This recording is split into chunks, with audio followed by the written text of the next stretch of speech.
श्रीचन्द्रशेखर गुरुर्भगवान् शरण्ये श्रीचन्द्रशेखर गुरुर्भगवान् शरण्ये श्रीचन्द्रशेखर गुरुर्भगवान् शरण्ये त्वत्पाद भक्ति भरित फल पुष्पपाणिः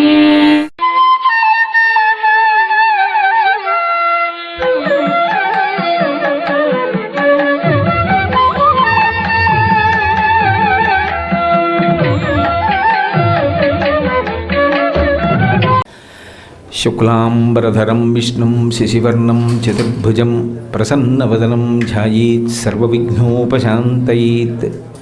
गुरुर्ब्रह्मा गुरुर्विष्णुः गुरुर्देवो महेश्वरः गुरुः साक्षात् परब्रह्म तस्मै श्रीगुरवे नमः। व्यासाय विष्णुरूपाय व्यासरूपाय विष्णवे नमो वै ब्रह्मनिधये वासिष्ठाय नमो नमः। कूजन्तं राम रामीति मधुरं मधुराक्षरम् आरुह्य कविताशाखां वन्दे वाल्मीकिकोकिलं। श्रुतिस्मृतिपुराणानाम् आलयं करुणालयं नमामि भगवत्पादशङ्करं लोकशङ्करं। वागर्धाविव सम्पृक्तौ वागर्धप्रतिपत्तये जगतः पितरौ वन्दे पार्वतीपरमेश्वरौ। सूक्तिं समग्रयतु न स्वयमेव लक्ष्मीः श्रीरङ्गराजमहिषी मधुरैः कटाक्षैः वैदग्ध्यवर्णगुणगुम्भनगौरवैर्यां कण्डूलकर्णकुहराः कवयोधयन्ति। हैमोर्ध्वपुण्ड्रमजहन्मकुटं सुनासं मन्दस्मितं मकरकुण्डलचारुगण्डं बिम्बाधरं बहुलदीर्घकृपाकटाक्षं श्रीवेङ्कटेशमुखमात्मनिसन्निधत्तां। विमलपटी कमलकुटी पुस्तकरुद्राक्षशस्तहस्तपुटी कामाक्षी पक्ष्मलाक्षी कलितविपञ्ची विभासि वैरिञ्ची। मनोजवं मरुततुल्यवेगं जितेन्द्रियं बुद्धिमतां वरिष्ठं वातात्मजं वनरयूथमुख्यं श्रीरामदूतं शिरसा नमामि। आपदामपहर्तारं दातारं सर्वसम्पदां लोकाभिरामं श्रीरामं भूयो भूयो नमाम्यहम्। हरि ओम। परमेश्वर स्वरूपैన సభకి నమస్కారం। కంచి కామకోటి పీఠాన్ని అధివసించినటువంటి 68వ పీఠాధిపతులైనటువంటి చంద్రశేఖరేంద్ర సరస్వతి మహాస్వామి వారి యొక్క వైభవాన్ని ఉటంకిస్తూ పెద్దలు ఒక విషయాన్ని మనవి చేస్తూ ఉంటారు.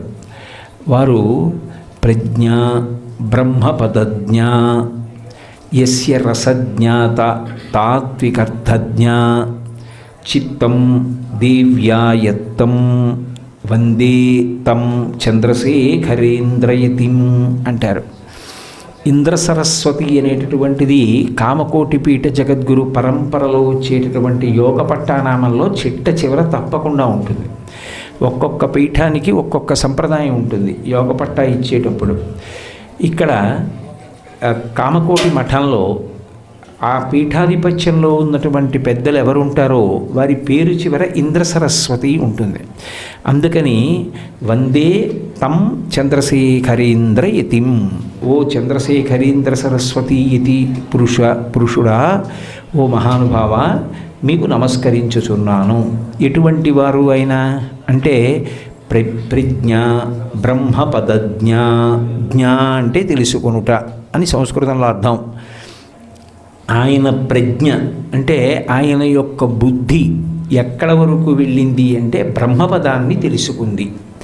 ఆ మాట ఎందుకంటారంటే బ్రహ్మవిద్ బ్రహ్మైవ భవతి అని మనకి శృతి.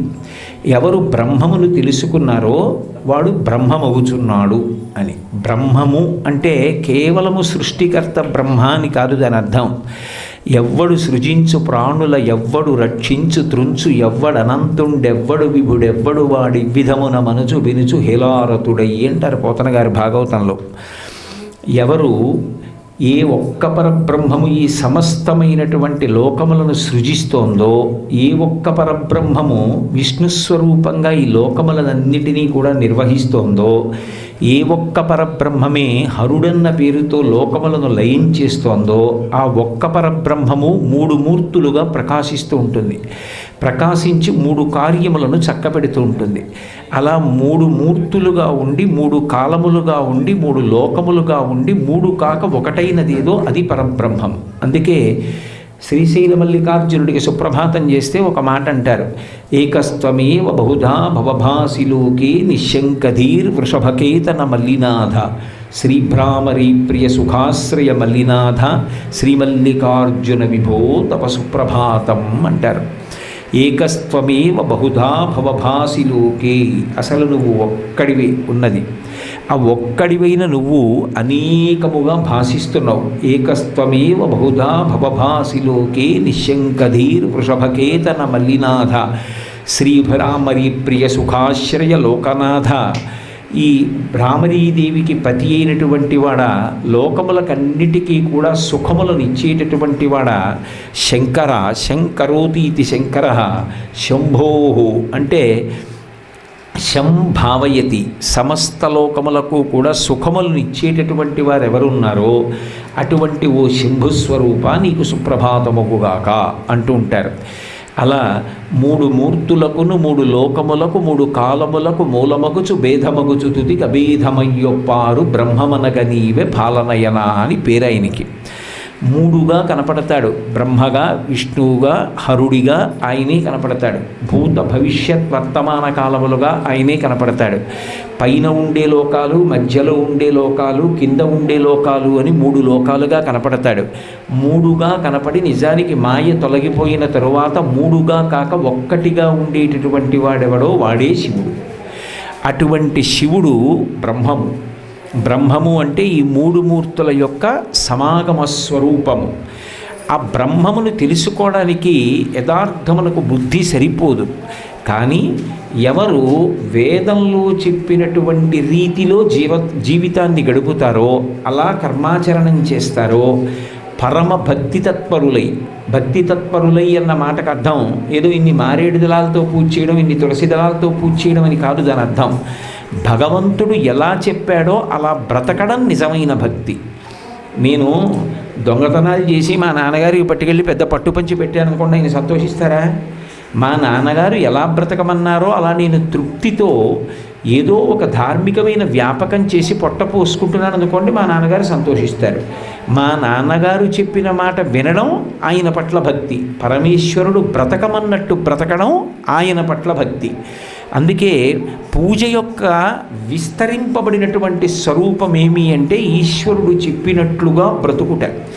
అలా భక్తితో కర్మాచరణం చెయ్యగా ధర్మాన్ని పట్టుకోగా ఆ ధర్మము దేశము, కాలము, వర్ణము, ఆశ్రమము అని నాలుగింటిని బట్టి ఉంటుంది. ధర్మం ఎప్పుడూ ఒక్కలా ఉండదు, నిరంతరం మారిపోతుంది ధర్మం. ఒక్క క్షణం కూడా ధర్మం ఇలాగే ఉంటుంది అని చెప్పడం చాలా కష్టం. నిరంతరం మార్పు చెందిపోతూ ఉంటుంది. ఎందుకని అంటే ఇప్పుడు నేను ఇక్కడికి వచ్చి కూర్చున్నాను అనుకోండి, మీకు నేను ప్రవచనం చేసేటప్పుడు శాస్త్రం ఏం చెప్పిందో అది మాట్లాడడం నాకు ధర్మం. మా గురువుగారు మాట్లాడుతున్నారు అనుకోండి, చెవులు దొప్పలు చేసుకుని జుర్రుకోవడం నా ధర్మం. నా భార్య ముందు నిలబడితే నాది భర్తృధర్మం, నా కొడుకు ముందు నిలబడితే పితృధర్మం. నేను నా కార్యాలయానికి వెడితే నాది ఉద్యోగి ధర్మం. నేను దేశంలో తిరుగుతున్నప్పుడు నాది పౌరధర్మం. అది నిరంతరం మారిపోతూ ఉంటుంది. దేశము అంటే నేనున్న పరిస్థితిని బట్టి మారిపోతూ ఉంటుంది. కాలము, ఒక కాలమునందున్నది వేరొక కాలమునందు ధర్మం కాదు. ప్రదోష వేళలో నిద్రపోకూడదు, చీకటి పడిపోయిన తర్వాత తెలివిగా ఉండకూడదు, నిద్రపోవాలి. ఏకాదశి నాడు ఉపవాసం ధర్మం. ద్వాదశి నాడు సాధ్యమైనంత తొందరగా సూర్యోదయం అవగానే ఉపవాసాన్ని విరమణ చేసేయడం ధర్మం. అందుకే కాలాన్ని బట్టి ధర్మం మారిపోతూ ఉంటుంది.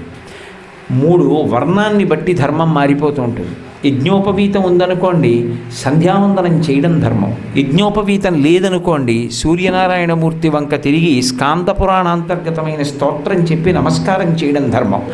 మళ్ళీ అవి సామాన్య ధర్మములు, విశేష ధర్మములు అని మారిపోతాయి. ఆ ధర్మాల్ని పట్టుకోవాలి. ఆశ్రమము, బ్రహ్మచారికి ఉన్నటువంటి ధర్మం వేరు, గృహస్థుకున్న ధర్మం వేరు. బ్రహ్మచారి ఎవ్వరితోటి స్త్రీతో కలిసి జీవనం చెయ్యడు. గృహస్థు తన ధర్మపత్నితో కలిసి జీవనం చేస్తాడు. బ్రహ్మచారి దానం పుచ్చుకొని దాచకూడదు, గృహస్థు దానం పుచ్చుకొని దాస్తాడు.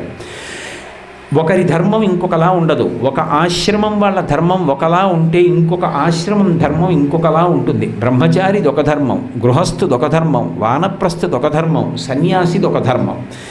ఏ ఆశ్రమం వాళ్ళు ఆ ధర్మమే పట్టుకోవాలి.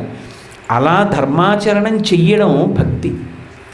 అలా నిరంతర ధర్మాచరణం చేసిన కారణం చేత ఈశ్వరుని యొక్క ప్రీతి కలుగుతుంది. చిత్తశుద్ధి కలిగి చిత్తశుద్ధి పాత్రతయి జ్ఞానాన్ని కటాక్షిస్తాడు. ఆ జ్ఞానము కలిగిందనుకోండి, ఆ జ్ఞానము కలగగానే బ్రహ్మము అవగతమవుతుంది. ఆ బ్రహ్మము ఎరుకలోకి వచ్చిందనుకోండి, అనుభవంలోకి వచ్చిందనుకోండి, అనుభూతిగా తెలిసిందనుకోండి, వాడే ఇక్కడున్నాడు, ఇది సత్య వస్తువు, ఇది అసత్యం అని తెలిసిందనుకోండి. అలా తెలియగానే అటువంటి వాడు బ్రహ్మమైనాడు అంటారు. బ్రహ్మము తెలుసుకున్నవాడు బ్రహ్మమే అగుచున్నాడు అని చెప్తోంది శృతి. బ్రహ్మవిద్ బ్రహ్మైవ భవతి. కాబట్టి ఎవరి ప్రజ్ఞ బ్రహ్మపదాన్ని తెలుసుకున్నదో, ప్రజ్ఞ బ్రహ్మపదజ్ఞ, అది చంద్రశేఖరేంద్ర సరస్వతి స్వామి వారి యొక్క గొప్పతనం. ఆయన జీవితంలో అంత వైదిక మార్గంలో నడిచి నడిచి నడిచి నడిచి చిట్ట చివరికి ఆయన ఏమయ్యారంటే బ్రహ్మమే అయ్యారు. అంటే ఆయనే సృష్టికర్త, ఆయనే స్థితికర్త, ఆయనే ప్రళయకర్త. ఇప్పుడు నిజంగా గురుర్బ్రహ్మ గురుర్విష్ణు గురుర్దేవో మహేశ్వర గురు సాక్షాత్ పరం బ్రహ్మ తస్మై శ్రీ గురవై నమః. ఈ శ్లోకం ఎవరికి అన్వయం? చంద్రశేఖరేంద్ర సరస్వతి స్వామి వారికి, అటువంటి మహాపురుషులకే అన్వయం అవుతుంది. ఎందుకంటే త్రిమూర్తులు ఆయనే అయి ఉన్నారు, ఆయనే పరబ్రహ్మమై ఉన్నారు. ఇప్పుడు దాన్ని బట్టి ఏమవుతుంది?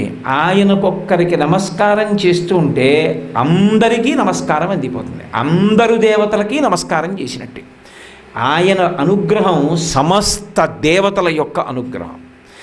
ఆయన యొక్క మనస్సులో మనకి స్థానం కలగడం సమస్త దేవతల యొక్క ఆనుకూల్యత మనకి కలగడం.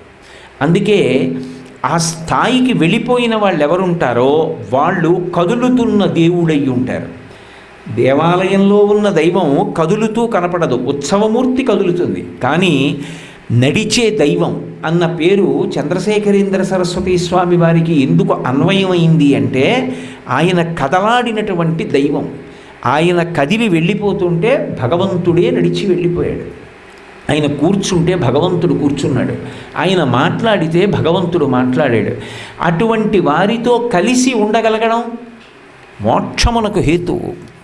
సత్సంగత్వే నిస్సంగత్వం నిస్సంగత్వే నిర్మోహత్వం నిర్మోహత్వే నిశ్చలతత్వం నిశ్చలతత్వే జీవన్ముక్తి. కాబట్టి అటువంటి సత్పురుషుడు. అందుకే ప్రజ్ఞ బ్రహ్మపదజ్ఞ, అంతటా నిండి నిబిడీకృతమైపోయినటువంటి బ్రహ్మం ఆయన అయిపోయారనుకోండి, సర్వజ్ఞత్వం వస్తుంది. జ్ఞ శబ్దం అన్నీ తెలుస్తాయి వారికి. తెలుస్తోంది అని ఆయన ఏం చెప్పక్కర్లేదు, కానీ ఆయనకి తెలియనిదన్నది ఏమి ఉండదు, అన్నీ ఎరుకలో ఉంటాయి. ప్రతి విషయాన్ని తెలుసుకోగలిగినటువంటి స్థితికి వెళ్ళిపోతారు. నేను మీకు ఒక ఉదాహరణ చెప్పాలి అంటే, ఒకానొకప్పుడు స్వామివారు ఆయన జన్మించినటువంటి ఊరే విల్లుపురం దగ్గర చాతుర్మాస్య వ్రతం చేస్తున్నారు. ఆ చాతుర్మాస్య వ్రతం చేస్తూ విల్లుపురం పక్కనే అక్కడే ఉంది ఒక ఊరు. ఆ ఊరు పేరు ఆ వడవంబలం అంటారు. ఆ ఊరి దగ్గరికి వెళ్ళారు ఆయన. అంటే సరిహద్దులు దాటిపోరుగా, అందులోనే అంతర్భాగం విల్లుపురంలో. ఆ వడవంబలం వెళ్ళారు. వెళ్ళి ఆ పొలంలోకి వెళ్ళారు. పొలంలోకి, ఈ పొలం ఎవరిది అని అడిగారు. ఒక రైతు పరుగు పరుగున వచ్చి, నడిచే దైవం మహానుభావుడు, ఆయన నా పొలంలోకి వచ్చి ఈ పొలం ఎవరిదని అడుగుతున్నారేమిటి అని పరిగెత్తుకొచ్చాడు. పరిగెత్తుకొచ్చి, స్వామి ఏం కావాలి, నాదే ఈ పొలం అన్నాడు. ఈ భాగం మా మఠానికి ఇస్తావా అని అడిగారు. అయ్యో స్వామి, ఈ భాగం ఏమిటి, ప్రతి సంవత్సరం కూడా పంట పండించి మీకు ఇస్తానన్నాడు. నాకు పంట కోసం కాదు, మా పీఠాన్ని అధిరోహించినటువంటి మహాపురుషులైనటువంటి జగద్గురువులు 59వ వారు, వారి పేరు ఆత్మబోధేంద్ర సరస్వతి స్వామి వారని, వారు రుద్రపాఠానికి భాష్యం చెప్పడంలో అగ్రగణ్యులు. అంత గొప్పగా చెప్పేవారట ఆయన. అటువంటి స్వామివారు ఇక్కడ సజీవ సమాధిలో ఉన్నారు. ఆయన ఉన్నారు ఇక్కడ భూమిలో, అందుకని నేను ఇది మఠానికి అడుగుతున్నానన్నారు. ఆయన తెల్లబోయి అన్నాడు, నేను చాలా కాలం నుంచి వ్యవసాయం చేస్తున్నాను స్వామి, నేను ఎప్పుడు వినలేదే, మా పూర్వీకులు కూడా చెప్పలేదే ఇక్కడ అలా ఉందని సజీవ సమాధి అన్నాడు. ఆయన నవ్వి పక్కన సాంబమూర్తి శాస్త్రి గారు ఉన్నారు, ఆయన వంక తిరిగి అన్నారు, గుణపాలు పారలు వాడవద్దు, మీరందరూ వెళ్ళి ఏట్లో తలస్నానం చేసి సంధ్యావందనాధికాలు పూర్తి చేసుకుని రండి, వచ్చేటప్పుడు పాలు నీళ్లు పట్టుకురండి, పాలు పోస్తూ నీళ్లు పోస్తూ చేతితో మట్టి తీయండి అన్నారు. ఆ సాంబమూర్తి శాస్త్రి గారు వాళ్ళు పాలు పోస్తూ మట్టి తీశారు. ఆ పాలు పోస్తూ నీరు పోస్తూ మట్టి తీశారు, మెత్తపడిందాన్ని. కొంతసేపు అయిన తర్వాత సాంబమూర్తి శాస్త్రి గారు ఉద్విగ్నుడై అలా ఉండిపోయారు. వెంటనే స్వామివారి కమండలంలో నీళ్లు చల్లి, ఏం కనపడింది నీకు అని అడిగారు. స్వామి, లోపల ఒక మహాపురుషుడు ఉన్నాడు, కాషాయ వస్త్రం కట్టుకుని మెడలో రుద్రాక్షమాలలు వేసుకుని శ్రీరుద్రానికి భాష్యం చెప్తున్నారు. ఆయన ఎదురుగుండా ఋషులు కూర్చొని ఉపనిషత్పారాయణ చేస్తున్నారు. ఆయన 2 చేతులు పైకెత్తి తవ్వవద్దు అన్నారు స్వామి అని ఆయన స్పృహ తప్పి పడిపోయారు, సమాధిలోకి వెళ్ళిపోయారు. తగిలారు స్వామి కింద, తగలడం ఏమిటి, ఆయన సమాధిలోకి వెళ్ళిపోయారు. ఆ తర్వాత స్వామివారి కమండలంలో నీళ్లు జల్లితే బహిర్ముఖులయ్యారు. తవ్వవద్దు అని ఆయన అక్కడ శివలింగం తెప్పించి ఆ లోపల ఉన్నటువంటి స్వామివారికి అధిష్టానం నిర్మాణం చేయించారు. ప్రజ్ఞ బ్రహ్మపదజ్ఞ. ఆ స్థాయికి వెళ్ళిపోయినటువంటి మహాపురుషులకు ఇది తెలుసు, ఇది తెలియదు అని ఉండదు. వారు సర్వజ్ఞులై ఉంటారు, వారు బ్రహ్మమయ్యి ఉంటారు. పరమేశ్వరుడితో కలిసి ఉండడం అంత తేలికైన విషయం కాదు. శంఖచక్ర గదా పద్మాలు పట్టుకుని శ్రీ మహావిష్ణువు డమరకం త్రిశూలం పట్టుకుని పరమశివుడు వచ్చాడు అనుకోండి, హడిలిపోతాం. నిజంగా కూర్చుంటామా? కానీ జగద్గురువులు అలా స్తంభం దగ్గర కూర్చుని రాత్రి మంది కూర్చోబెట్టుకుని మాట్లాడుతున్నారు అనుకోండి, పరమ సంతోషంతో కూర్చుని మాట్లాడతాం. గురువు అంటే అనునయం, గురువు అంటే ప్రేమ, గురువు అంటే కారుణ్యం. అందుకే గురువుతో కలిసి ఉండడం తేలిక, కానీ నిజానికి పరబ్రహ్మంతో అలా కలిసి ఉండడం సాధ్యమయ్యే విషయం కాదు. ఆయన ప్రజ్ఞ బ్రహ్మపదాన్ని ఎరుక పొందింది, అందుకే వారే పరబ్రహ్మమైనారు. వారికి నమస్కారం చేశాడా, సమస్త దేవతలకు నమస్కారం చేసినట్టే. వారి పాదుకల మీద ఒక మారేడుదలం వేశాడా, అందరు దేవతలకి ఆ రోజున అర్చన చేసినట్టే. వారి ముందు కైమోక్షిలా నమస్కరించాడా, సమస్తమైన దేవతలకు నమస్కరించినట్టే. వారు తిరుగాడినటువంటి ప్రదేశంలో తిరుగాడా, కొన్ని కోట్ల జన్మల నుంచి తరువుకొస్తున్నటువంటి పాపరాశి ధ్వంసం అవడానికి అది కారణమవుతుంది. నన్ను నమ్మండి, ఎందుకంటే భాగవతం దశమస్కంధంలో యశోదాదేవి ఒక మాట అంటుంది, గత జన్మంబులనేమి నోచితిమో యాగశ్రేణులేమేమి చేసితిమో ఎవ్వరేఖరీంద్ర సరస్వతి మహాస్వామి కూర్చున్నారు. ఇక్కడ కూర్చునే వారి యొక్క గురువు గారికి ఆరాధన కార్యక్రమం చేశారు. వారిక్కడే గోశాలలో పడుకున్నారు, వారిక్కడే ఒక పాకలో ఉన్నారు, వారిక్కడే నూతిలో నీళ్లు తోడుకున్నారు, వారిక్కడ స్నానం చేశారు, వారిక్కడ చంద్రమౌళీశ్వరారాధన చేశారు. అటువంటి మహాపురుషులు తిరుగాడినటువంటి ప్రదేశాన్ని నేను కూడా నా కాలుతో తొక్కాను అనుకోండి, అది కోట్ల జన్మల పాపరాశిని ధ్వంసం చేస్తుంది. అది జీవితంలో అంత తేలిగ్గా రాదు. అటువంటి ప్రాంగణాన్ని నిర్వహించే అదృష్టం దొరకాలంటే దొరుకుతుందా? గురువుగారు అనుగ్రహం ఉన్నవాడికి దొరుకుతుంది. అదేం మాటలు కాదు, అది కొన్ని కోట్ల కోట్ల కోట్ల మందిలో ఏ ఒక్కడో ఆ అదృష్టం వరిస్తుంది. ఆయన అనుగ్రహం ఉంటే తప్పని సాధ్యం కాదు. అందుకే అంతటి మహానుభావుడు. కాబట్టి ప్రజ్ఞ బ్రహ్మపదజ్ఞ యస్య రసజ్ఞ చ తాత్వికర్థజ్ఞ. ఎవరి యొక్క నాలుక తత్వాన్ని పలుకుతుందో, తత్వాన్ని పలకడం అంటే పైపైన ఉండేటటువంటి అర్థాన్ని తెలుసుకొని మాట్లాడడం కాదు, అంతటా అన్ని వేళలా సమస్తమునందు కూడా ఆ పరబ్రహ్మాన్ని చూడగలిగినటువంటి శక్తి లోపల అంకురించి వారు మాట్లాడుతున్నారు అంటే అందులో ఉన్నటువంటి సారభూతమైనటువంటి విషయాన్ని ప్రతిపాదన చేస్తారు. ఆ తత్వం ఎక్కడి నుంచి అందుతుంది అంటే ఒక్క అటువంటి వారి నోటి నుంచి మాత్రమే అందుతుంది. ఆ తత్వం నిజానికి ఎంతో తపస్సు చేసిన వారికి భాషిస్తుంది. కానీ ఒక మహానుభావుడు గురువుగా శరీరంలో తిరిగితే ఆయన వలన లోకానికి అందేటటువంటి మహాప్రయోజనం ఏమిటి అంటే, ఆయన నోటి నుంచి వచ్చినటువంటి ఉపదేశం కొన్ని వేల పుస్తకాలు చదివితే వచ్చేటటువంటి జ్ఞానం ఏది ఉంటుందో ఆ తత్వం వారి నోటి వెంట చాలా సులభ సాధ్యమై ఆచరణీయమైనటువంటి మాటగా పైకొస్తుంది. అది మీరు వేల పుస్తకాలు చదవండి, సాధ్యం కాదు. నిరంతరము తత్వమును అనుభవించిన కారణం చేత తత్వమే నాలుక వెంట మాటగా పైకొస్తూ ఉంటుంది అటువంటి వారి నోటి వెంట. అది ఆ స్థాయికి వెళ్ళినటువంటి మహాపురుషుల వలన అందుతుంది. అందుకే వారు శరీరంలో ఉండడం అదృష్టం. వారు ఎంతకాలం శరీరంలో ఉన్నారో అంతకాలం మాట్లాడతారు. అంతకాలం మాట్లాడతారు కాబట్టి యోగ్యతాయోగ్యతలతో సంబంధం లేదు, ఎవరైనా వెళ్ళి కూర్చుని వింటారు. వారి వాణి చెవిలో పడింది అంటే అది అజ్ఞాన దాహకత్వానికి కారణమవుతుంది. అందుకే ఆయన యొక్క నాలుక, ఆయన యొక్క నోరు తత్వాన్ని ఎప్పుడూ కూడా పలుకుతూ ఉంటుంది, మనకి సాధన నేర్పుతూ ఉంటుంది. అసలు ఎలాగండి సాధనాక్రమం అని అనుకుంటాం. నిన్ననే కాదు చల్లా విశ్వనాథ శాస్త్రి గారు ఓ మాట చెప్తున్నారు. ఆయన సాధన ఎలా అన్న వాళ్ళకి చాలా తేలికగా రెండే మాటలు చెప్పారు. వారు ఏమన్నారంటే, అంతటా పరబ్రహ్మాన్ని చూడు. కష్టమా? అంతటా ఈశ్వరుణ్ణి చూడలేవా? అన్నిటా ఈశ్వరుణ్ణి చూడు. అయిపోయిందంతే. పట్టుకోగలిగితే ఇంకంతకన్నా ఏం కావాలి సారం? అంతటా చూడు. అంతర్బహిశ్చ తత్సర్వం వ్యాప్య నారాయణ స్థితః. అలా చూడడం కుదరట్లేదండి, అజ్ఞానం అడ్డొస్తోంది. వాళ్ళు ఆడవాళ్ళు, వీళ్ళు మగాళ్ళు, వీళ్ళు పిల్లకాయలు, వాళ్ళు పెద్దవాళ్ళు, అది గోడ, ఇది ఫ్యాను, ఇది మైకు, ఇది కుర్చీ, ఇది పంచా, ఇన్ని తెలుస్తున్నాయి. అన్నిటి మధ్య నాకు భావాలు మారిపోతున్నాయి. ఎలా? అన్నిటా ఈశ్వరుణ్ణి చూడు. ఈశ్వరుడు పంచగా ఉండి, ఓయ్ కోటేశ్వరరావు ప్రవచనానికి ఎడుతున్నావా, ఈ పంచ కట్టుకుని వెళ్ళబోయ్, వెడితే గౌరవంగా ఉంటుంది నీకు అని ఒక పంచరూపంలో ఈశ్వరుడు నా శరీరాన్ని ఆచ్ఛాదించి కాపాడుతున్నాడు. ఈశ్వరుడు ఒక పుష్పహార రూపంలో నా మెడని అలంకరించి మాట్లాడుతున్నవాడివి అన్న గౌరవాన్ని నాకు ఇచ్చి నా కంఠసీమను అలంకరించాడు. ఇంతమందికి వినపడేటట్టు మాట్లాడలేవోయ్ అని పరమేశ్వరుడే ఇదిగో ఈ సాధన రూపంలో ఉండి నేను మిల్లిగా మాట్లాడితే నాకు శ్రమ తగ్గించి మీకు వినపడేటట్టు చేస్తున్నాడు.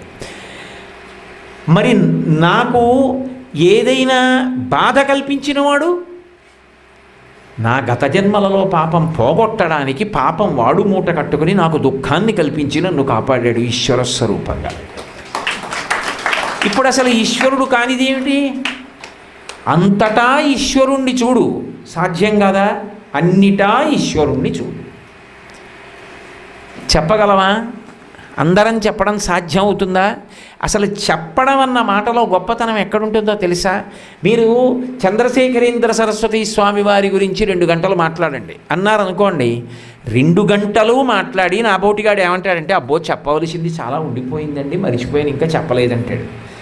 2 నిమిషాలు మాట్లాడండి అన్నారనుకోండి, 2 నిమిషాలలో చంద్రశేఖరేంద్ర సరస్వతి స్వామి వారి తత్వం అంతటినీ చెప్పేసి నేను చెప్పానండి అనగలిగాడు అనుకోండి, వాడు ప్రాజ్ఞుడు. అంటే అతి తక్కువ అక్షరాలు వాడుకుని పెద్ద తత్వాన్ని ఆవిష్కరిస్తాడు. అది చాలా కష్టం. ఆ ప్రజ్ఞ అలవడదు. అది తత్వమునందు రమించేవాడే తత్వాన్ని అలా చెప్పగలడు. వారు దానిలో పండిపోయారు కాబట్టే అంత తేలికగా ఆ విషయాన్ని లోకానికి అంత అద్భుతంగా అందించారు మహానుభావుడు. అలా అందించగలిగినటువంటి ప్రజ్ఞ అంకురించడానికి కారణం ఎక్కడుంటుంది అంటే, ఇదిగో వారు కూడా నిరంతరము ఏదో బాహ్యంలో ప్రతిపాదింపబడినటువంటి విషయాన్ని చూడడం కాదు, తత్వాన్ని చూస్తూ ఉంటారు. అంతటా పరబ్రహ్మాన్ని చూస్తూ ఉంటారు. నిన్ననే కదా నేను మీతో మనవి చేశా, చెదపురుగులు శరీరాన్ని కొరుకుతుంటే అందులో కూడా ఈశ్వరుడు ఉన్నాడు. ఈశ్వరుడు లేనినాడ చెదపురుగు కదలదు కదా, దాని ఆహారం దాన్ని చంపేయడం చాలా తేలిక. కానీ చెదపురుగు శరీరం లాంటి శరీరాన్ని నిర్మించి అందులోకి పరమేశ్వరుణ్ణి ప్రవేశపెట్టి అది కూడా కదిలేటట్టు, దానికి భయం, దానికి ఆకలి, దానికి నిద్ర, దానికి మోహం, దానికి శోకం, దానికి లోభం, దానికి జర, దానికి మరణం నువ్వు పెట్టగలవా? కాబట్టి అందులో ఈశ్వరుడు ఉన్నాడు, కదులుతోంది అన్న భావనతో దాన్ని చంపకండి, శ్రావణంతో పట్టుకుని పక్కన పెట్టేయండి. అనగలగాలి అంటే అదేమైనా మాటలా? అదేమైనా తేలిక విషయమా? అది అంత తేలిక విషయం కాదు. ఆ తత్వం అనుభవించిన వాడు ఎవరు ఉంటారో వారి నోటి వెంట వస్తుంది ఆ మాట. పొద్దున్న నాతో చంద్రమౌళీశ్వర శాస్త్రి గారు చెప్తున్నారు, మహాస్వామి వారు కళ్ళు మూసుకొని ధ్యాననిష్టలో కూర్చుని ఉన్నారు. అకస్మాత్తుగా పాములు ఎగురుతాయి. మీరు ఎప్పుడైనా చూశారో లేదో, ఆ ప్రవాహంలో వస్తున్న ఓ పాము ఎగిరి ఆయన మెళ్ళో పడింది. ఆయన ఏమీ కదలలేదు. కానీ పక్కనున్న ఈయన చాలా కంగారు పడిపోయి కేకలేశారు. ఆయన బహిర్ముఖులయ్యారు. ఆ పాము జారి వెళ్ళిపోయింది. ఎందుకు అరిచావు అని అడిగారు. అయ్యా, ఎగిరి పాము మీ మెళ్ళో పడింది. ఇందులో ఉన్నవాడు అందులో ఉన్నాడు, దానికి అంత అల్లరి ఎందుకన్నా. నాలా నోటితో చెప్పడం చాలా తేలికే, కానీ అనుభవంలో అలా నిలబడ్డం చాలా కష్టం. అనుభవంలో అలా నిలబడాలంటే ఆ స్థాయికి వెళ్ళినవాడే అలా ప్రవర్తించగలడు తప్ప వెళ్ళనివాడు నాలా ప్రవచనం చేయగలడంతే, నాలా ఉపన్యాసం చెప్పగలడంతే తప్ప అలా అనుభవించలేను. కాబట్టి ఆ మహానుభావుడి నోటి వెంట ఏ మాటలు వస్తుంటాయో అవి సమస్త తత్వమునకు సారమై ఉంటాయి. అంత గొప్ప తత్వాన్ని ఆయన ప్రతిపాదన చేస్తుంటారు. ఎప్పుడు ఏ మాట మాట్లాడినివ్వండి, అందులో పొల్లు ఉండదు. అది ఆ సందర్భానికి వారితో మాట్లాడినట్టుగా ఉంటుంది, కానీ దానిలో ఒక తత్వం ఉంటుంది, అర్థమైన వాడికే అర్థం అవుతుంది. ఒకప్పుడు ఆయన దగ్గరికి ఒక ఆయన వచ్చాడు, ఏదో మాట్లాడుతున్నాడు. ఆయన ఏదో పనిలో ఉన్నారు, ఆయన ఆపట్లేదు, అదే పనిగా మాట్లాడుతున్నాడు. ఆయన అన్నారు, తొందరగా వెళ్ళు, కామాక్షి దర్బార్ అవుతుంది. ఆయన గబగబా కామాక్షిదేవి గుడిలోకి పరిగెత్తాడు. ఎక్కడో పీఠంలో చెప్పారు ఈ మాట, తొందరగా వెళ్ళు, కామాక్షి దర్బార్ అవుతోంది, అయిపోతుంది అన్నారు. ఆయన గబగబా పరిగెత్తుకుంటూ వెళ్ళాడు. దర్బార్ ఏమీ అవ్వట్లేదు అక్కడ, మామూలుగా గుడి ఉంది అంతే. దర్బార్ అంటే అమ్మవారు బయటికి వచ్చేదో సభ తీర్చాలి, అలా ఏం లేదు. ఆయన తెల్లబోయాడు. మహాస్వామి నోటి వెంట అబద్ధం రాదుగా, అదేమిటి కామాక్షి దర్బార్ అవుతోంది, తొందరగా పరిగెత్తన్నారు నన్ను అని ఆలోచించాడు. ఆ రోజు ఎంఎస్ సుబ్బలక్ష్మి గారు అక్కడ కచేరీ చేస్తూ దర్బార్ రాగంలో కీర్తన చేస్తున్నారు. ఆయనకి ఎలా తెలుసు? ఆ మాట నన్ను అడక్కండి మళ్ళీ మళ్ళీ. ఆ స్థాయికి వెళ్ళిన వాడికి తెలియకపోవడం అన్న మాట ఉండదు, తెలుస్తుంది. కాబట్టి వారి నోటి వెంట వచ్చేటటువంటి మాటలు అంత గొప్ప తత్వ ప్రతిపాదకములై ఉంటాయి. కామాక్షి దర్బార్ ఉంది, నిజమే. ఆ తల్లి పద్మాసనం వేసుకుని ఇలా చూస్తూ ఎదురుగుండా సభామంటపంలో ఎవడొచ్చి నిలబడి ఆర్తితో మాట్లాడినా వినడానికి సిద్ధంగా లేదు, తలుపు లేదుగా ఇంకా గుడికి.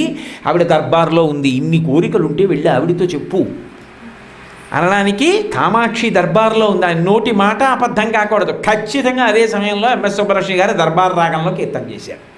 కామాక్షి దర్బార్లోనే ఉందిగా, దర్బార్ రాగం పాడుతుండగా వింటోంది. అది యస్య రసజ్ఞాచ తాత్వికర్థజ్ఞ. వారి నోటి వెంట వచ్చేటటువంటి మాటలు ఏవైతే ఉంటాయో అవి అంత గొప్పగా తత్వాన్ని ఆవిష్కరిస్తుంటాయి. చిత్తం దేవ్యాయత్తం. వారి మనసు ఎప్పుడూ అమ్మవారి చుట్టూ తిరుగుతూ ఉంటుంది. ఎలా తిరుగుతూ ఉంటుంది? అమ్మవారంటే శక్తి. ఆయన ఏం చేస్తూ ఉండనివ్వండి, అమ్మవారిని లోపల స్మరిస్తూ ఉంటారు. ఇలా అన్నారనుకోండి, ఓ ఈ చెయ్యి కదిలింది అంటే ఇందులో శక్తి కామాక్షి. మాట మాట్లాడాను, మాట్లాడడానికి శక్తి కామాక్షి. ఈ కన్ను కనపడుతోంది, కామాక్షి అనుగ్రహం. అన్నీ కామాక్షి కామాక్షి కామాక్షి కామాక్షి. అందుకే ఆయన వెడుతున్న పల్లకీలో కూడా ఆయనకి ఆ కామాక్షి నామం వినపడుతూ ఉండాలి. ఎప్పుడూ కామాక్షి కామాక్షి అని వినపడుతూ ఉండాలి. మనసు ఎప్పుడు చిత్తం దేవ్యాయత్తం, అమ్మవారి చుట్టూ తిరుగుతూ ఉంటుంది. అలా అమ్మవారి చుట్టూ తిరుగుతూ ఉన్నటువంటి వాడు ఏమవుతాడు? అమ్మవారికి గొప్ప భక్తుడై ఉంటాడు. అంత గొప్ప భక్తుడై ఉన్నాడు అనుకోండి, ఆయన నోటి వెంట ఒక మాట వచ్చినా, ఆయనలో ఏదైనా ఒక సంకల్పం కలిపినా ఎవరు తీర్చాలి? ఆవిడే తీర్చాలి. ఎందుకని? ఆయన మనసు ఎప్పుడూ ఆవిడ చుట్టూ తిరుగుతూ ఉంటుంది. అంతకన్నా ఉపాసన ఏమిటి? ఉపాసన అంటే దగ్గరగా కూర్చుండుట. ఆసనం అంటే కూర్చోడం. ఉపాసన దగ్గరగా కూర్చుండుట. ఇప్పుడు ఇక్కడ సభ ఉందనుకోండి, నాకు బాగా దగ్గరగా కూర్చున్న వాళ్ళు ఎవరవుతారు? ఈ పిల్లాడు అవుతాడు. ఎందుకని? అందరికన్నా ముందు దగ్గరగా ఉన్నాడు కాబట్టి ఉపాసనలో ముందున్నాడు అంటారు.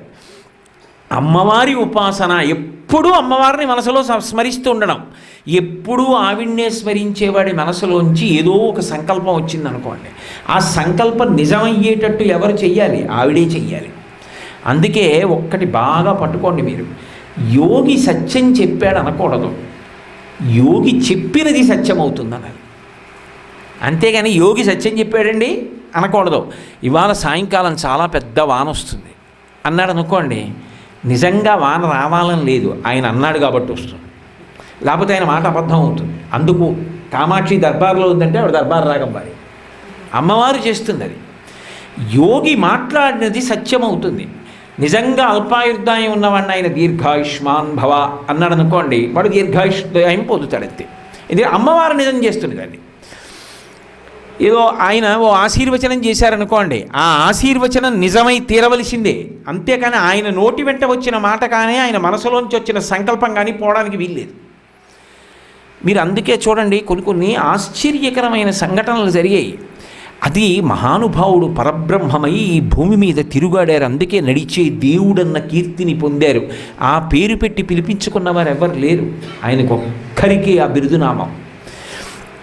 ఒకప్పుడు బాగా వృద్ధులైపోయారు, 97 సంవత్సరాల వయస్సు వచ్చేసింది. అంత పెద్దవారు అయిపోయిన తర్వాత ఎక్కువ మాట్లాడేవారు కాదు, మౌనంలో ఉండేవారు. ఆ మౌనంలో ఉంటూ శరీరం యొక్క ఆరోగ్యం కూడా అంత బాగులేదు. ఆ సంవత్సరం అకస్మాత్తుగా ఆయన అన్నారు, చిదంబరం వెళ్ళి కుంచిత పాదం తల మీద పెట్టుకోవాలి, చిదంబరంలో నటరాజస్వామి కుంచిత పాదం తల మీద పెట్టుకోవాలి అన్నారు. చిదంబరంలో నటరాజస్వామి కుంచిత పాదం తల మీద పెట్టుకోవడం అన్న మాటకు అర్థం ఏమిటంటే, చిదంబరంలో ఒక ఆచారం ఉంది. ఓషధులతో కూడుకున్నటువంటి మాల ఒకటి తయారు చేస్తారు. ఆ ఓషధుల మాల స్వామి పాదానికి చుడతారు, చుట్టి తీస్తారు. ఆ చుట్టి తీసిన దాన్ని తల మీద పెట్టుకున్నారనుకోండి, అది సమస్తమైన అనారోగ్యాల్ని తీస్తుంది. అది దూరమైందనుకోండి, అనారోగ్య కారకం అవుతుంది కూడా. అనారోగ్యంగా ఉన్నప్పుడు దాన్ని తల మీద పెట్టుకుంటారు. అది దగ్గర ఉండడం ఆరోగ్యానికి హేతు. దానికి ఫలశ్రుతి అలాగే చెప్పారు పెద్దలు. మహాస్వామి ఎందుకు ఆ రోజు రాత్రి ఈ మాట అన్నారు, చిదంబరం కుంచిత పాదాన్ని నా తల మీద పెట్టుకోవాలి అంటే దాని అర్థం ఓషధులతో కూడిన మాల నేను తల మీద పెట్టుకోవాలి. ఎలా? రాత్రి పీఠానికి సంబంధించినటువంటి పరివారం అంతా బయట కూర్చుని చర్చించారు. స్వామి చిదంబరం అంటున్నారు, ఎలా పెడతారు? శరీరానికి ఆరోగ్యమా? బాగులేదు. ఆయన వాహనం ఎక్కరు, పల్లకీలో వెళ్ళాలి, లేకపోతే నడిచి పెడతారు. పల్లకీలో కూడా కుదుపు తట్టుకోగలరా ఈ వయస్సులో? రకరకాల ఆలోచనలు చేసి ఏమో ఎందుకన్నారో, ఎలా నెరవేరుతుందో అని పడుకున్నారు. ఇంకా పూర్తిగా ఊరు తెల్లవారలేదు. లోపలికి ఎవరో 4 బ్రాహ్మణులు వచ్చారు. పీఠ పరివారం లేచి అడిగారు, ఎవరు మీరని. మేము చిదంబరం నుంచి వస్తున్నాం, దీక్షితులం, చిదంబరంలో అర్చకులం. నిన్న రాత్రి స్వామి కుంచిత పాదానికి ఓషధీమాల చుట్టాం, ఆ కుంచిత పాదాన్ని తీసుకొచ్చాం, చంద్రశేఖరేంద్ర సరస్వతి మహాస్వామికి ప్రసాదంగా ఇద్దామని. వాళ్ళు తెల్లబోయారు. అరే ఏం ఆశ్చర్యం, నిన్న రాత్రి స్వామి అన్నారా, వాళ్ళు బయలుదేరి వచ్చారా అని గబగబా స్వామి దగ్గరికి తీసుకెళ్లారు. ఆయన వెంటనే అది తీసుకొని కళ్ళకద్దుకొని తల మీద పెట్టుకున్నారు. ఇప్పటికీ ఏం చెప్తారో తెలుసా? ప్రాజ్ఞులు, కొంచెం దాంట్లో ప్రవేశం ఉన్నవాళ్ళు, స్వామి జీవితంతో బాగా పరిచయం ఉన్నవాళ్ళు ఒక మాట చెప్తారు. ఏది ఉన్నా లేకపోయినా కుంచిత పాదం తల మీద పెట్టుకున్నప్పుడు ఆయన్ని ఫోటో తీశారు. ఆ ఫోటో తప్పకుండా పెట్టుకోండి అని చెప్తారు. అది ఇంట్లో ఉండాలని చెప్తారు. ఎందుకని అంటే అది ఇంట్లో ఉంటే నమస్కారం చేస్తే అది కాపాడుకుంటూ ఉంటుంది, అది ఇంట్లో పెట్టుకోవాలి అని చెప్తారు. అది చిత్రం ఏంటంటే అది ఆ కుంచిత పాదంతో ఆ మాలతో ప్రకాశిస్తూ అద్భుతమైనటువంటి మూర్తిగా పరమ శాంతరసంతో స్వామి మూర్తి చిత్తరువుగా దొరికింది. ఆ ఫోటోకి అంత ప్రశస్తి ఉంది. అది నిజానికి వారు తన కోసం కాదు, బహుశः తనని ఆశ్రయించిన వాళ్ళని కాపాడడానికి అలా ఆ ఫోటో తీయించుకున్నారేమో అని నాకు ఇప్పటికీ అనిపిస్తుంటుంది ఒక్కొక్కసారి. వారి మనసులో ఒక సంకల్పం వచ్చింది, ఎవరు నిజం చేశారు దాన్ని? కామాక్షి పరదేవత చేసేస్తుంది అంతే, బయలుదేరి రావలసిందే. చిత్తం దేవ్యాయత్తం, అటువంటి మహానుభావుడు ఎవరున్నాడో ఆయనకి వందే తం, మీకు నమస్కరిస్తున్నాను. ఎవరైనా చంద్రశేఖరీంద్రయతిం, చంద్రశేఖరీంద్ర సరస్వతి మహాస్వామి అనబడేటటువంటి ఆ యతి పురుషునకు నమస్కరించుచున్నాను అంటారు. అంతటి గొప్ప స్థాయిని పొంది భారతదేశం యొక్క ఖ్యాతిని, వైదికమైన సంప్రదాయం, వైదికమైనటువంటి అనుష్ఠాన బలం మనిషిని ఏ స్థాయికి తీసుకెళ్ళగలదో, పరబ్రహ్మంగా ఎలా నిలబెట్టగలదో లోకానికంతటికీ నిరూపణం చేసినటువంటి యతివరేణ్యులు చంద్రశేఖరీంద్ర సరస్వతి మహాస్వామి. వారి నోటి వెంట ఏదైనా మాట వచ్చిందా, ఆ మాట లోకాల్ని అలా కాపాడింది. ఎన్ని కోట్ల మంది శిష్యులకు ఇప్పటికీ వారు ఒకప్పుడు పలికినటువంటి మాటలు ఏ ఉన్నాయో ఆ మాటలన్నీ కూడా అంతంత గొప్పగా ప్రకాశించాయి. అసలు నేను ఈ విషయం చెప్పేటప్పుడు మీతో ఒక ప్రధానమైనటువంటి విషయాన్ని మనవి చేయవలసి ఉంటుంది. నేను మీతో ఇందాక ఒక మాట అన్నాను కదా, వారి నోటి వెంట తత్వపరమైన మాటలు వస్తాయి అని అన్నాను కదా. అసలు ఆయన మాట్లాడకుండా మాట్లాడినటువంటి సందర్భాలు ఉన్నాయి.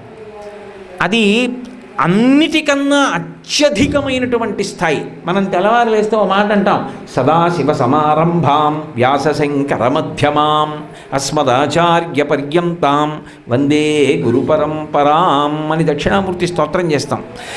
దక్షిణామూర్తి మౌనం, మాట్లాడకుండానే ఆయన అవతల వారికి జ్ఞానం అందించాడు. ఒక్కొక్కసారి మాట్లాడక్కర్లేదు, మాట్లాడకుండానే నోటి మాట అక్కర్లేకుండానే అవతల వారికి తన మనోభావాన్ని అందిస్తారు. నేను ఇలా అన్నాను, ఏమైనా మాట్లాడానా? ఆయన ఉలిక్కిపడి లేచిపోయారు. అంటే నా మాట అక్కర్లేదు, నా చేతి సంజ్ఞ ఆయనకి అర్థమైంది, లేచిపోతున్నారు. నేను మళ్ళీ ఇలా అన్నాను, కూర్చున్నారు. మాట్లాడానా? లే రా అన్నానా? అనలేదు. ఇలా అన్నాను, లేవబోయారు. అన్నాను, కూర్చున్నారు. ఒక్కొక్కసారి సంజ్ఞ చేత నోటి మాట అక్కర్లేకుండా పనిచేస్తుంది. నోటి మాట సంజ్ఞ అక్కర్లేకుండా మాట్లాడుకుంటారు పెద్దలు. ఒక్కొక్కసారి సముఖంలో మాట్లాడుకుంటారు, ఒక్కొక్కసారి సముఖంలో అక్కర్లేదు, ఎక్కడో ఉన్న వారితో కూడా ఇక్కడి నుంచి మాట్లాడతారు. ఈ దేశం యొక్క గొప్పతనం అక్కడుంది. నేను ఆ స్థాయికి వెళ్ళలేదు కాబట్టి అలాంటి వాళ్ళు ఉండరంటే అంతకన్నా అన్యాయం ఉందా? నేను ఐఏఎస్ చదువుకోలేదు కాబట్టి లోకంలో ఐఏఎస్ చదువుకున్నవాడు ఉండడండి అంటే అంతకన్నా అన్యాయం ఇంకోటి ఉంటుందా? నాకేమో అనుష్ఠాన బలం లేదా, లోకంలో అలాంటి వాళ్ళు ఉండరంటే దానికి అర్థం ఏమైనా ఉంటుందా? వాళ్ళు ఏమైనా గారడీ మనుషులే నీకు ఇవన్నీ చూపించడానికి అస్తమానం? వాళ్ళు మాట అవసరం లేకుండా మాట్లాడుకుంటారు. నేను మీకు ఒక సందర్భం చెప్పాలంటే, మనకి తిరువణ్ణామలై అంటూ ఉంటారు కదా, అరుణాచల క్షేత్రం. తిరువణ్ణామలైలో ఒక యోగి ఉంటూ ఉండేవారు. ఆయన రామసూరత్ బాబు గారని చెప్పేసి యోగి రామసూరత్ బాబు ఆయన పేరు. మంచి యోగి. ఎవరైనా కాంచీపురం నుంచి వచ్చారు అంటే, మహాస్వామి దర్శనం చేసి వచ్చావా, నీ కనుగుడ్లలో నాకు పరమాచార్య స్వామి కనపడుతున్నారని కాళ్ళ మీద పడి నమస్కారం చేస్తుండేవారు ఆయన. ఒక రోజున అకస్మాత్తుగా చంద్రశేఖరేంద్ర సరస్వతి స్వామి వారు ఒకరిని పిలిచారు కంచిలో. నీకు తిరువణ్ణామలైలో రాజా సూరత్ బాబు గారు తెలుసు కదూ అని అడిగారు. అయ్యో తెలుసండి అన్నారు. వెంటనే వెళ్ళి ఆయన్ని నేను పిలుస్తున్నానని తీసుకురా అన్నారు. ఈయన కారు వేసుకుని వెళ్ళి ఆయన్ని తీసుకొచ్చారు. ఆయన ఎదురుగుండా కూర్చున్నారు, ఈయన ఇలా కూర్చున్నారు. ఈయన ఆయన్ని చూస్తున్నారు, ఆయన ఈయన్ని చూస్తున్నారు. ఆయన ఈయనతో మాట్లాడలేదు, ఈయన ఆయనతో మాట్లాడలేదు. దగ్గరగా ఓ గంట అయింది. ఆయన లేచి ఇలా అన్నారు, ఈయన ఇలా అన్నారు. ఆయన కారు ఎక్కారు. తీసుకొచ్చిన వాడికి మతిపోయింది. ఎందుకు తీసుకురమ్మన్నట్టు, ఎందుకంత త్వరగా చూసినట్టు. ఇద్దరు ఏం మాట్లాడుకున్నారు? పైగా ఆయన వచ్చేటప్పటికి ఈయన కింద కూర్చున్నారు, ఆసనం మించి దిగి. ఏమిటి మాట్లాడుకున్నారు ఇద్దరు? ఆ తీసుకొచ్చిన వాడికి మతిపోయింది. ఈ వెడుతున్నప్పుడు ఈ యోగి అన్నారు, మేమిద్దరం ఏం మాట్లాడుకున్నాం అనుకుంటున్నావా అన్నారు. అదే మతిపోతోంది, ఎందుకు పిలిచినట్టు మిమ్మల్ని ఏం మాట్లాడుకున్నారన్నారు. అంటే ఆయన సుదీర్ఘ సంభాషణ చెప్పారు. ఇప్పుడు నేను అవన్నీ చెప్పలేనుగా, కానీ మీకు సింహావలోకనంగా విహంగ వీక్షణంగా దాని సారం అందిస్తాను. గోవిందపురం అని ఒక ఊరు.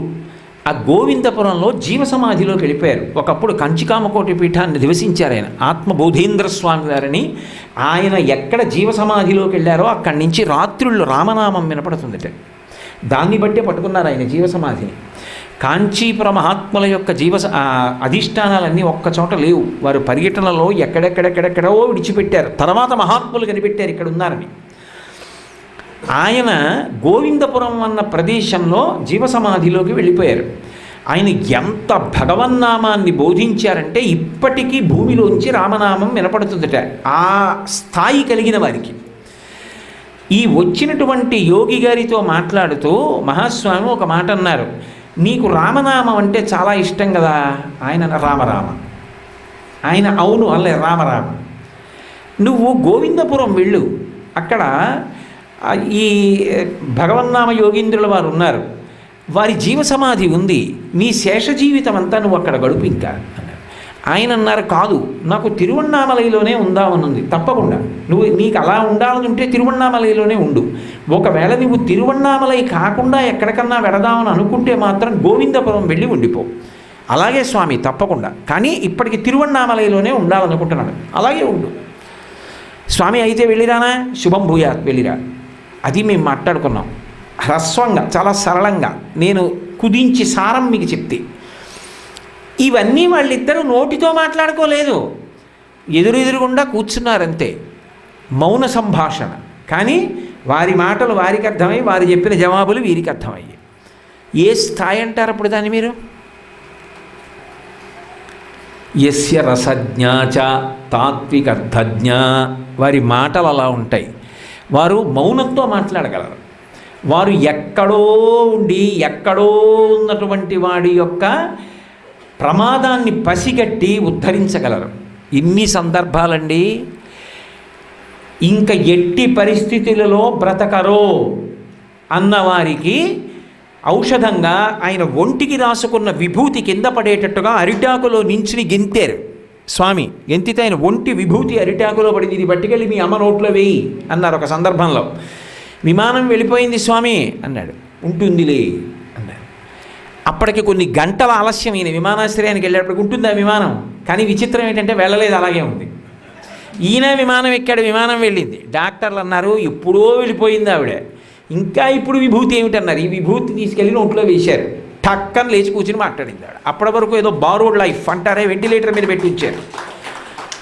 వారు ఆ బ్రహ్మము యొక్క స్థాయికి చేరిన మహాపురుషులకి ఇటువంటి సిద్ధులు పెద్ద విషయాలు కావు, దానికి వారేం లెక్క పెట్టారు.